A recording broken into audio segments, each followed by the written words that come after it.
Coal and oil have been burnt here to make electricity since the 1930s, but today Ironbridge burns wood, and it's burning more than ever.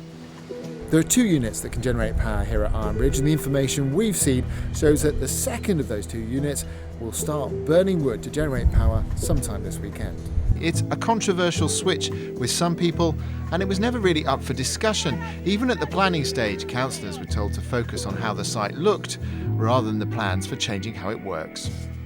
And we were told that you've got to remember, planning regulations, we're looking only at the shed. We're not interested about the contents, it's the shed and it's the location of the shed in this environment. So when it came to the planning meeting, we were very restricted in what we could say. We weren't allowed to sort of say, well, isn't it a little bit daft bringing all this timber in from America? Because common sense dictates that we don't do this. But where are the regulations which allow us to exercise our common sense, and they're not there? Tilbury in London was the first power station to switch to wood. Ironbridge followed, and now Europe's largest station, Drax in Yorkshire, is also making the change. Opponents of the idea say they just can't get their objections heard.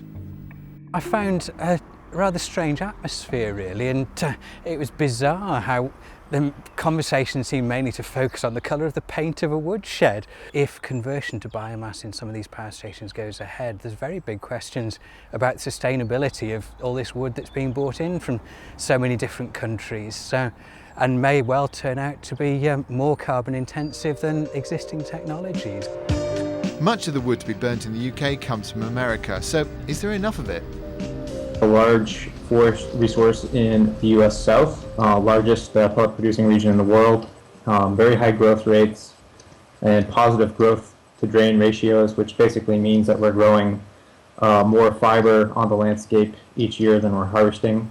The decision to burn wood to generate energy here at Ironbridge Power Station is drenched in politics, from local planning issues through to national government subsidies that make this an attractive idea, through to European legislation that says old power stations like this have to close. But despite all this politics, isn't there a bit of a democratic deficit here?